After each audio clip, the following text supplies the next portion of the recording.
This is Mrs. Lawson, and you're listening to the Bomber Buzz. It's a great day in the Bomber Nation. Merry Christmas to everyone. It is the last day of school here, and this is Principal Jacob Jenkins. Joining with me is Mr. Paul Rudolph. Paul, Merry Christmas. Yeah, Merry Christmas to you guys, and Merry Christmas to all the listeners. This is another fantastic day, another fantastic week. Yeah, absolutely. This one went pretty fast, too. It really has. So, like I said, we're releasing the break. This is our last day of school for semester one. We got people trickling in and out in the high school for finals. A lot of parties going on today. Just general holiday merriment and cheer, if you will. A lot of merriment and cheer. Yeah. So let's talk about what we have coming up here. The Christmas is in the middle of the week, so that kind of puts down next week. Kind of shuts it down a little bit, right? But we do have... We do actually have a... busy tomorrow and tonight, right? Well, tonight we play White Shield, both the boys and the girls. Yeah. A little bit different. We're playing our C squad, if you will, kind of junior high, and a couple freshmen. We'll play their JV, and then our JV, so to speak, will play their varsity for girls. And then on the boys' side of things, we'll have a game in the old gym for the JV boys, and then back to the new gym for the varsity game. So there's a little bit of carryover there for in between two games, sure. But it just works out better when we can play all the games on one day. Well, it's nice that we have the capacity for that. We got the capacity, and it's just nice to have the boys and girls kind of home at the same time, and everybody can, like last night we were traveling, the boys were in Drake, the girls were up in Glenburn. So it's kind of splits our families up too, That's right. And it's not always conducive to a good environment, and makes it harder on the families as well. Yeah, it's nice when we can all just be here and yeah, enjoy. I certainly like it when we keep our kids together, but not everybody sees it that way either. That's okay as well. But yeah, next week, with Christmas being on Wednesday, kind of closes it down. But we did start our extravaganza here a couple years ago when they changed to the 3-class basketball system, and we've got 6 varsity games on the docket for Friday, December 27th. Oh, wow. Yeah. We got Ray coming to town, White Shield, Divide County, Drake Anamoose girls, Alexander girls, Stanley and Tioga girls. And then the final game of the evening is Berthold Kenmare boys game at 6:30 that night. But we start action at 11 a.m. So, yeah, we go 11, 12:30, 2, 3:30, 4, or That's 5, a full day. 6:30. We do have a full day on that 27th, next Friday. And then we were supposed to host the Des Lacs Burlington DLBLC Boys and Girls Wrestling Tournament on Saturday the 28th, but that has been moved to DLB. Just they didn't think they were going to have enough teams show up during the break, so they just moved it back home. But then, the next week we kick it off again. We have one more day of our extravaganza on December 30th. Well, let me back up, because we also have the girls heading to Divide County on December 28th. On that Saturday, the 28th, the girls head up to Divide County. We have a junior high game, a JV game, and a varsity game up there. And then on the 30th of December, next Monday, we do have 5 games back in the gym. We've got Berthold and Tioga boys. We got the Tioga and Harvey Wells County girls game. We got Berthold and Richardson Taylors coming up. Since it's the holiday, they were looking for a game, and we talked them into coming up here. That was awesome. And then we've got Drake Anamoose boys versus the Divide County boys, and then the Ray girls and Drake Anamoose girls to close it off that evening. That's great. And we also have kind of an interesting, a little sidekick on that December 30th game. We'll have an all Berthold alumni referee officiating staff. Really? For the first 3 games. Yeah, that's fun. We got Adam Grant coming back he lives over in the Moorhead area. Adam's coming back, so he's going to ref with Josh Brown, Luke Hennessy, and Matt Yale. Between the 4 of those guys, they're reffing the first 3 games on that Monday afternoon. So that's kind of cool. That is really fun. Yeah, got an all Berthold back on the court again. Yeah, got those guys back on the court again. Just wearing the stripes. All right. And then just while we come back from school, that first day after the New Year, January 2nd, we come back to school, and then the girls are up to they go to Velva to play a girls' game, and then the boys will head to Velva on Friday.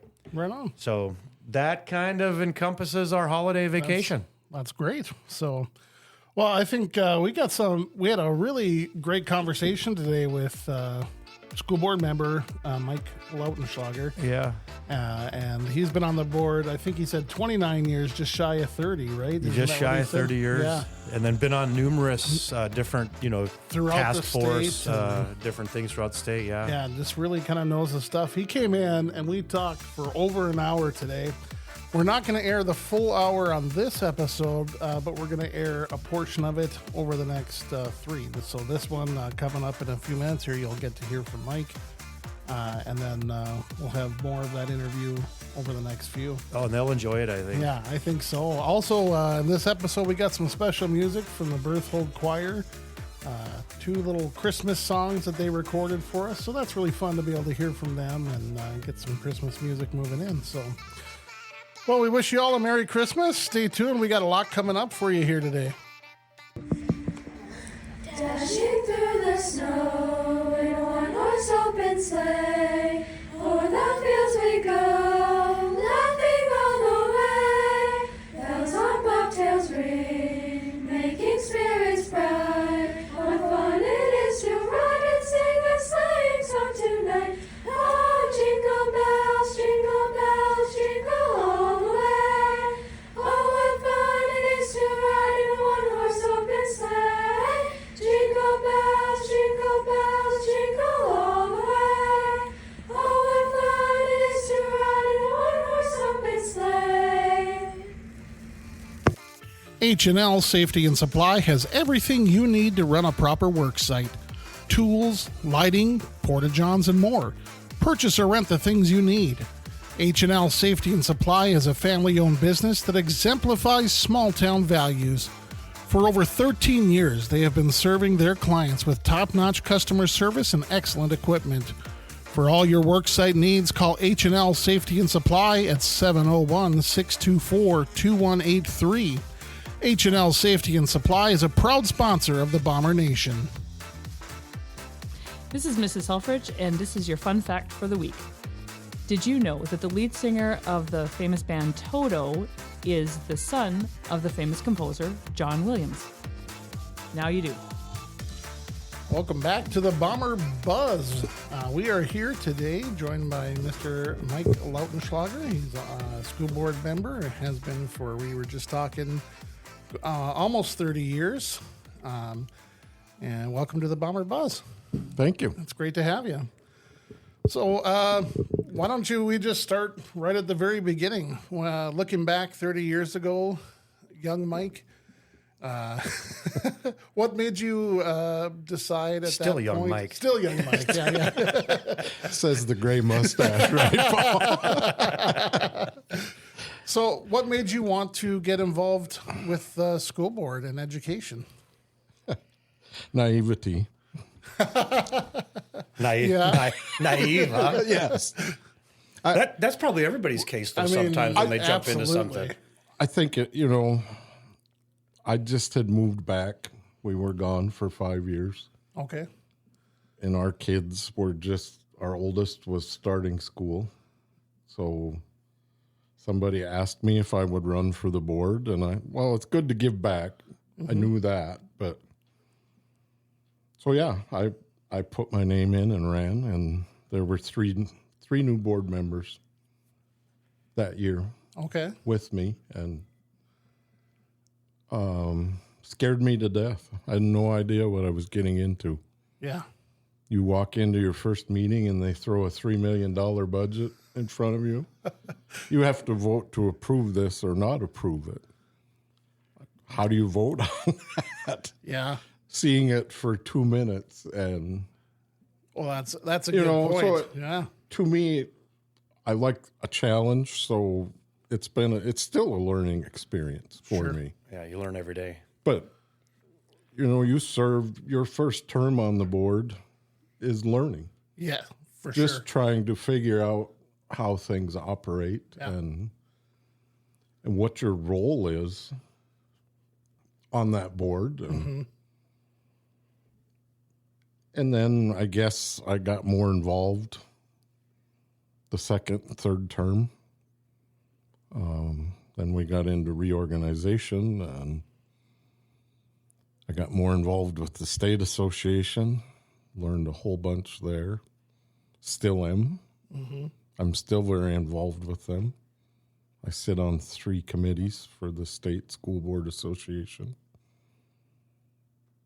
And you were on that committee past year, weren't you? I just served on the interim legislative committee for Right. school funding Right, for school funding. for the last year. Because that would be the latest one, would it not? Yep. We finished in September. How about conducting meetings in the last 29 years? Anything that's changed? Like from when you first started? And I mean, the budgets obviously went up because prices go up, things of that nature, everything goes up.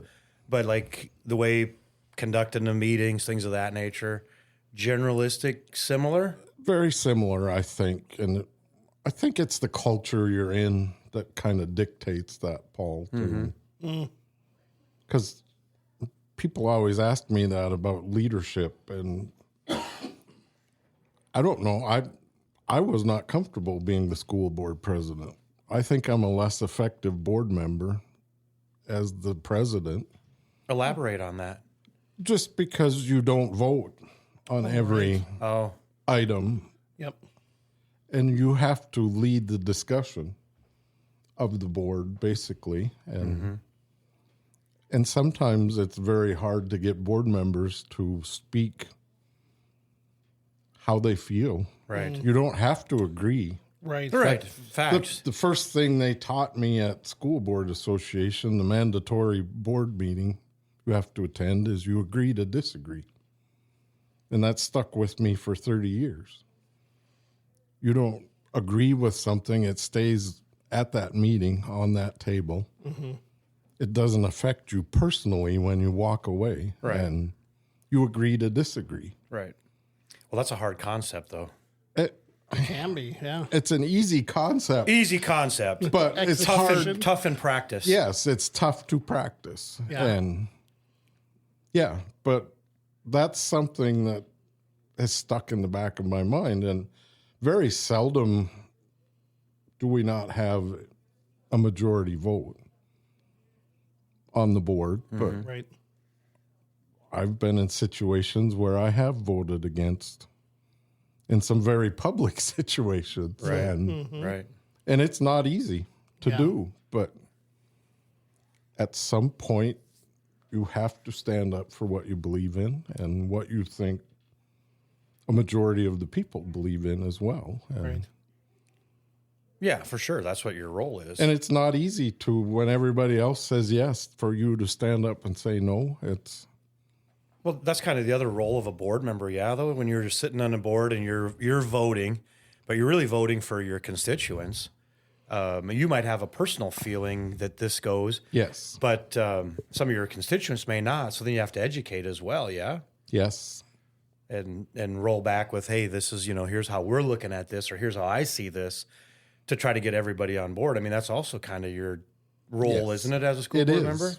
It is absolutely your role to, and be willing to listen whenever anybody has a complaint. For sure.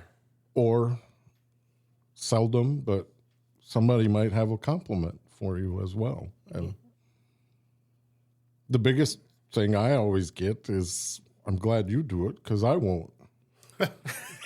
People still ask me that. You're still on the school board.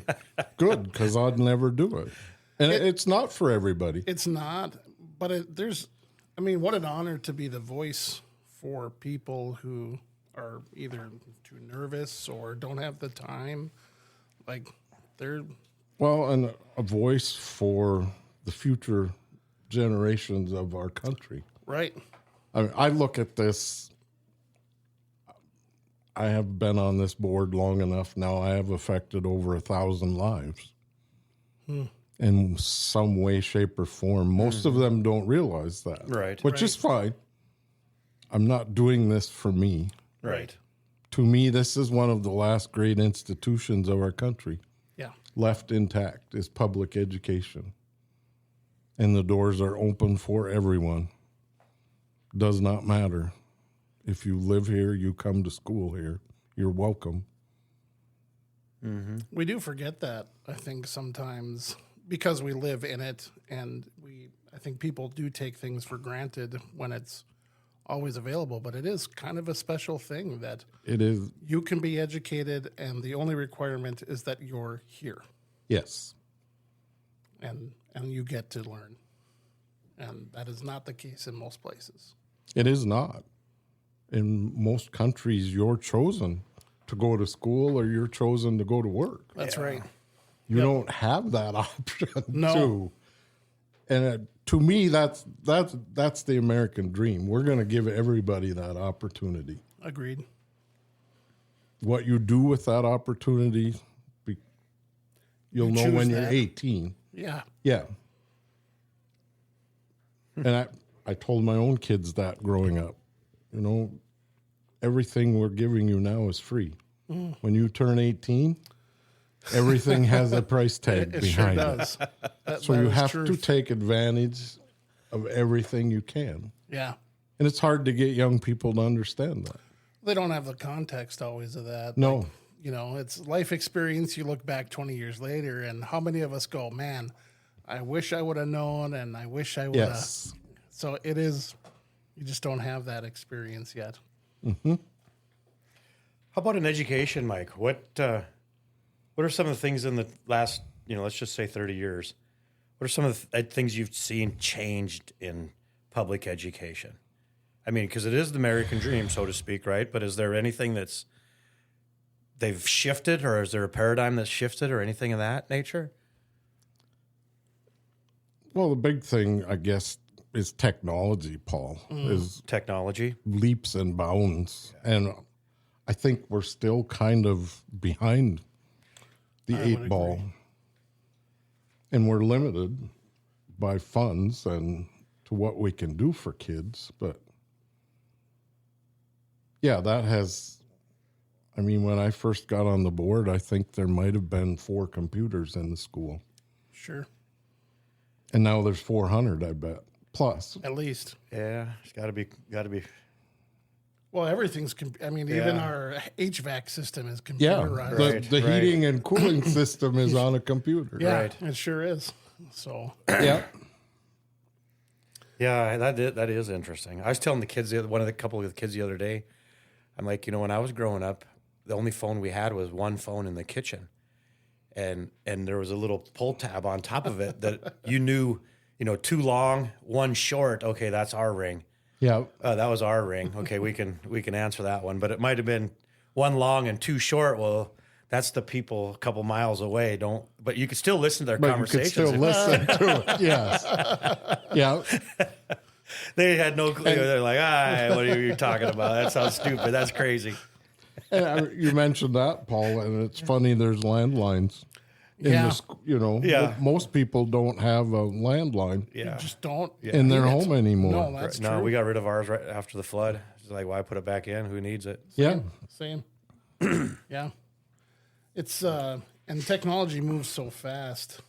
I remember in high school when I went to rugby, and I remember when we got our first computers there. And as a 16-year-old, learning those computers and having that drive was so easy because I was just always wanting to be there and always on it. Now as 47, holy cow, I feel so left behind. Yes. Because it's just, there's so Changes. many things that happen. And 3 years ago, we didn't know what AI is. And now AI is everywhere. Right. And trying to keep pace with that, that's a challenge. And Yeah. it's places you don't even realize it is. Oh, in for the sure. apps on your phone. And Yeah. I'm learning Yeah. that now. So yeah, it's amazing how much it's being used. And Yeah. If we took technology out of it, has anything else shifted?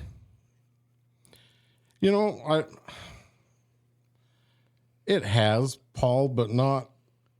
You always deal with nutrition, different requirements, even education standards Yeah. kind of go. Gotcha. Yeah. Yep. But I think to me, the big thing is in this environment at our school is we still have people that care. Yes. And to me, that's what makes a school a school. You know all the students. I bet you can name every student in the building if I asked you. Yeah, I think I can. And call them by quite a few of name. us that can. Yeah. Yeah. And not very many schools have that opportunity. No, it's one of the nice things here is getting a chance to know all of them and getting an idea of what they're all about, what they want, where they're coming from. I think that's it's been one of my goals since we started, was to try to get that feeling and that tight group community, if you will. And I think it's I think it's a good personal thing that you want in a small school, right? But I mean, that's part of education to me I don't disagree, right? Is learning about those kids. Correct. I think that's and what drives them and oh no, I think I think it's a huge and we part of have an education. opportunity, and there's other small schools that do too. Yeah. But I mean, even when I left Stanley High School in the early 80s, right? And show up for my first biology class at Minot State, and there was 175 kids in there at that time. And I look around going, you got to be kidding me. How the heck does this work? And it's funny, my oldest son mentioned that to me. His first class at NDSU had 437 kids in it. Right. And you come from 17 You come here from in 17 and you wonder like, well, how does this work? How's this going to work? Yeah. And you're really never involved in class discussion or anything like that. No. You're just there to listen and, hopefully you can learn some things through osmosis in some capacity. No But, it's certainly different. There's no question that it's certainly different. You really have to take ownership in your education, so to speak, when in a little bigger scenario. There's support. If you start to falter, you have people to try to lift you up. We try, And there you don't. We It try to is track them down. completely on you. It's on you. Yeah. Yes. There's Because you're not paying for it. Yeah. You are. So Yeah. you take what you want from it. And Yeah, the life vest doesn't get thrown out. No way. It just doesn't. No. Yeah, there's a lot of truth to that. How about you? You had mentioned I'm gonna go back because you had mentioned the lunch program, and I was listening yesterday. We had late start, right? So I was listening to a talk show, and they were talking about free meals for students. Why can't the state just cover it? I think there's 9. I think the lady said there's 9 states thus far Right now. that I are believe. mandatory. We're covering school lunch. I forget the name of her program or what she's advocating for free lunch in North Dakota across all schools. Thoughts on that? it's funny you mentioned that, Paul, because I think back to the first time the federal government mandated we raise our hot lunch program prices. How long ago was that? Probably 15 years ago. Okay. 16. To raise the prices at that time. They mandatorily made us raise our prices.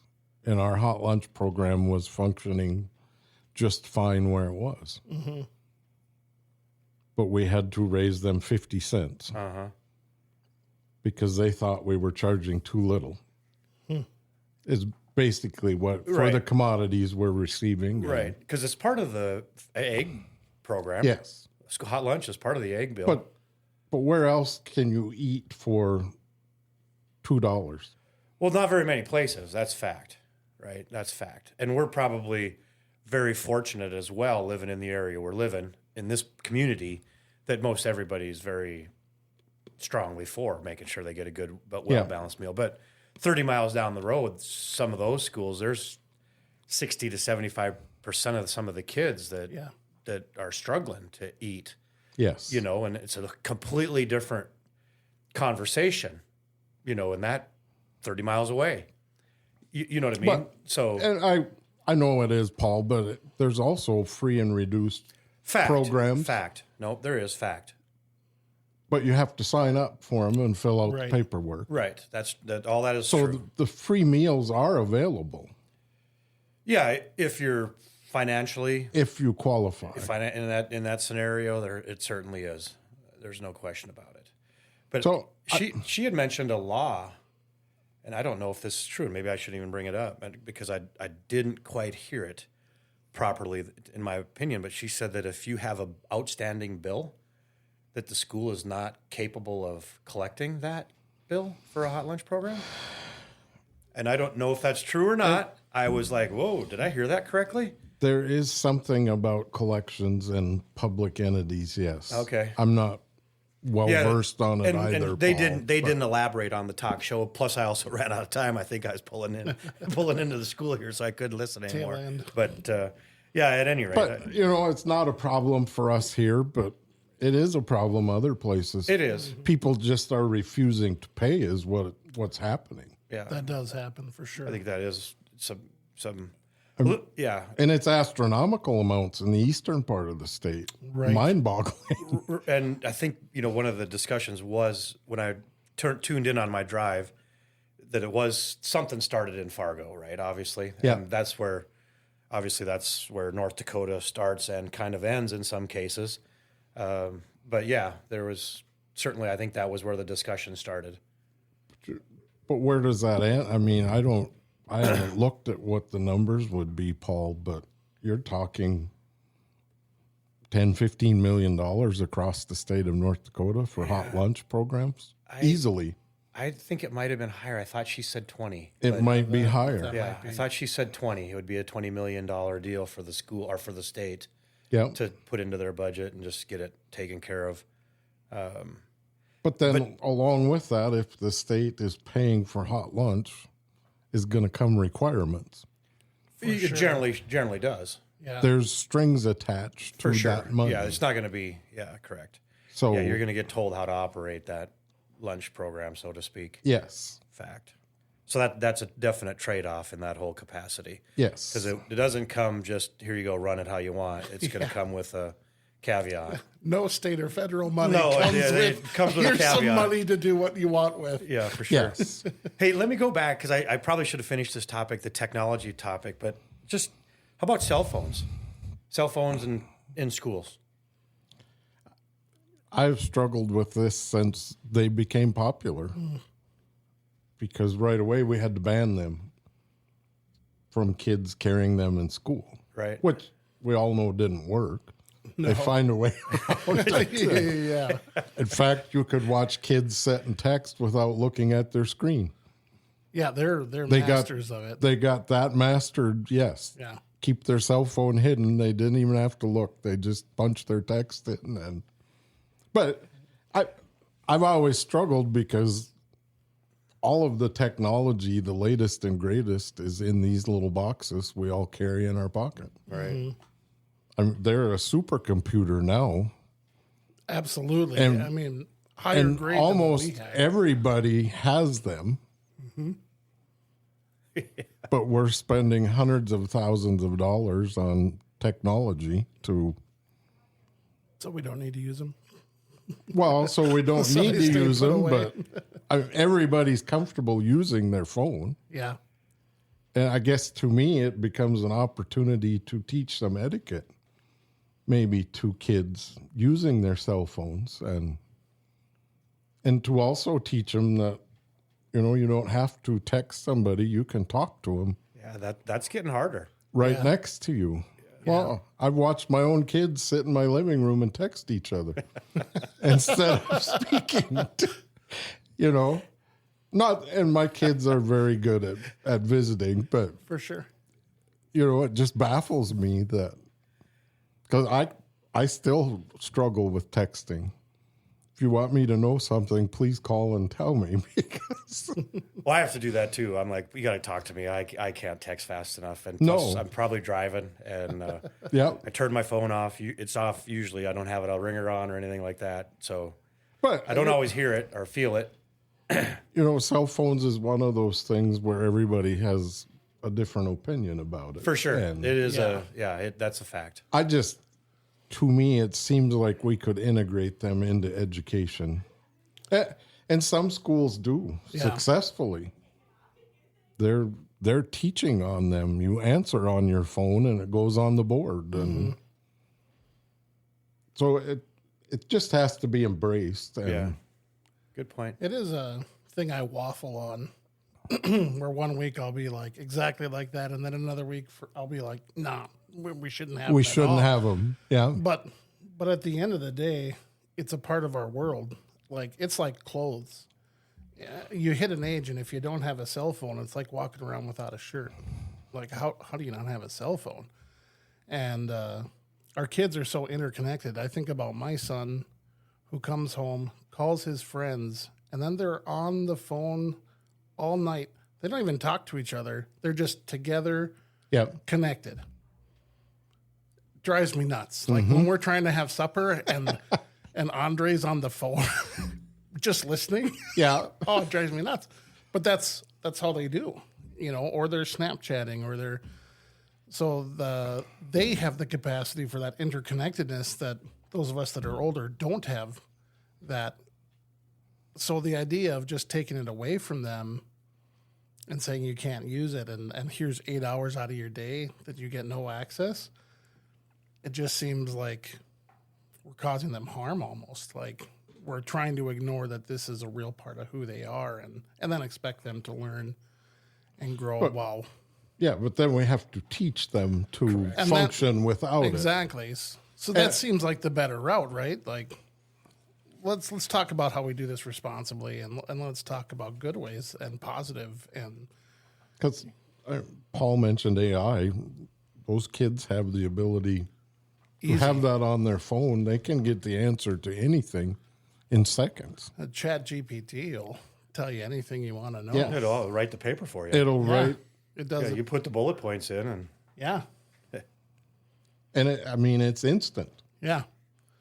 It's interesting how I'll see, because now I've been to a bunch of conferences where we talk about AI, and one of the things is like, if you have to write a letter, put in what you want into ChatGPT, and then you adjust the letter from there. But then, if a kid does it, you're like, no, Yes. no, you don't do that.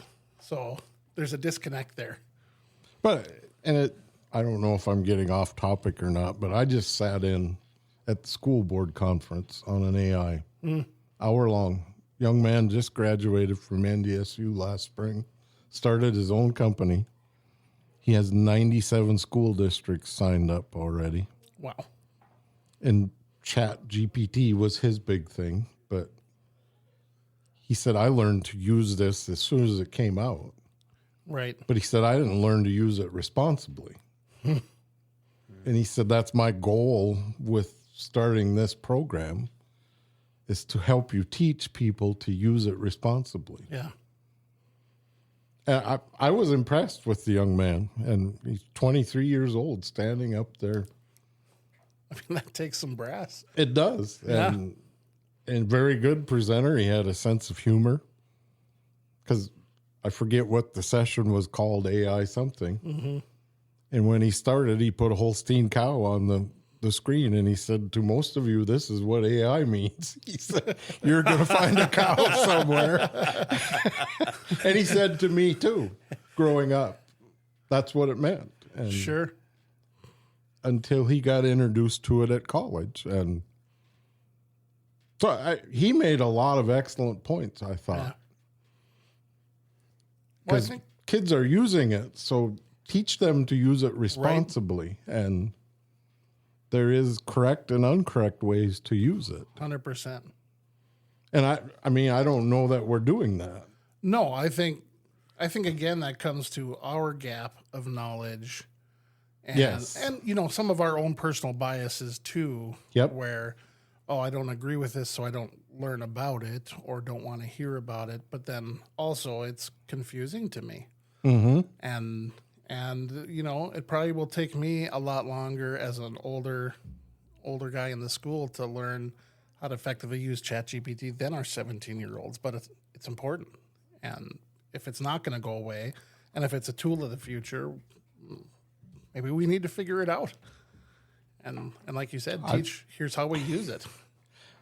I go back, the first computer I bought personally was in Devil's Lake, North Dakota. And the guy that had the Radio Shack store was an engineer, built computers. Some of the first computers got burnt out and came and opened the store in Devil's Lake. And I told him what I was looking for, and he said, it really doesn't matter what you're looking for. He said, you're going to struggle with this. And our kids were 3 and 2 at the time. He said, they're not. They're going to get on here and do things that you have no idea how they do them. And I said, why is that? He said, because you question everything. all they're looking for is the way to move on forward from this. They have no questions unless it's how do I get better at this? And he said, you want to know why this computer can take 8 times 8 and tell you it's 64. And he was right. Because you want to analyze everything. You don't just accept that this is what's coming. That's a good point. Yeah. Yeah, that is And interesting. I never thought of it that way, but I still struggle on a computer because I know I can click here and here and it's going to do this for me, but how does it do that? I get that. Yeah. So you analyze everything too much, I think, and that's the barrier. And that's the barrier. Very easily a barrier. and the kids don't have that barrier that we as adults they just have. want to dive in. And, They just want to learn yeah. how they get from here to there. Yeah. Yeah. They don't question why we get there. Yeah. Yeah. That's a good point. It is. I was impressed with the guy for even telling me that. Yeah. Too. There is, there's that other side of the spectrum as well. Because I was told about a study here maybe 10 days ago about people that read books out of a book comprehend the paper version of a book better than the audio version. And they also, if you were to read it on a screen, that somehow your brain comprehends things off the paper far better than it does off of a screen.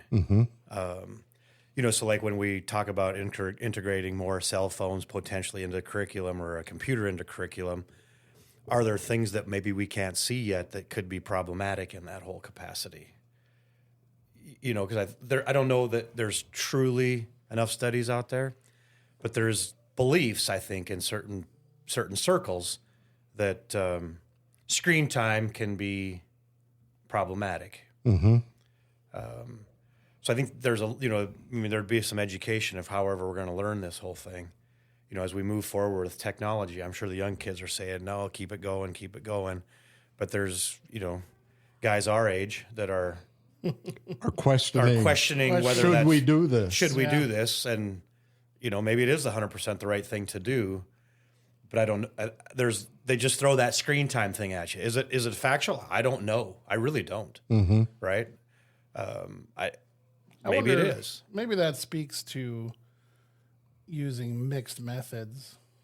Like, I think we always go wrong when we completely vilify and throw something out. So paper books are all bad because we can do it on a tablet, or vice versa. Reading on a tablet's all bad because you can read on the book. But maybe it's more about finding the right balance. And instead of throwing things out or going, this is all wrong, we're doing it just this way. That's where we get into the trap. Because it can be faster, more efficient, all that kind of stuff. Right. Yes. So maybe sometimes we need to slow down and read a book in paper. But Yeah. then maybe sometimes the convenience of having it right there on the tablet is going to win out because, whatever.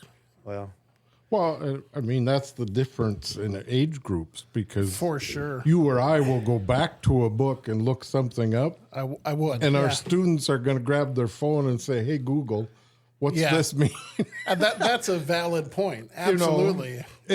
It's just the way we learned. we to had to do look it up in the things. encyclopedia or Yeah. something in Yeah. that capacity. I remember those right? days. Or, Yeah. go to the library and check out the card catalog on, okay, I need this section, I need this book, see if this answer. And then, the one thing that didn't seem to come true was when we first got a TV, at least in our household, and I don't think I was unique in this capacity, but if you sat too close to it, your eyes were going to go bad. That's right. Yeah. All of us are walking around still, not blind. It's crazy. So it's like, Mom, Dad, I think we missed that one. Yeah. I heard that one as well. Yeah, I mean, you couldn't grow up in that era and not hear it, right? No, I mean, that's a big what it was. So, That's the end of part one with Mike Lautenschlager, school board member out here for Lewis and Clark School District. We got part two coming up next Friday, so make sure you turn in and hear that in part three of the Friday after that. Stay tuned. We got more coming up here in just a minute.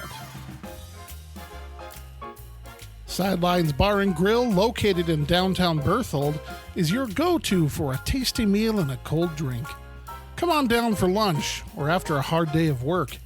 From burgers and wraps to chicken strips, mozzarella sticks, and more, Sidelines will fill you up and satisfy your cravings. Enjoy great friends and conversation over a refreshing beverage or two.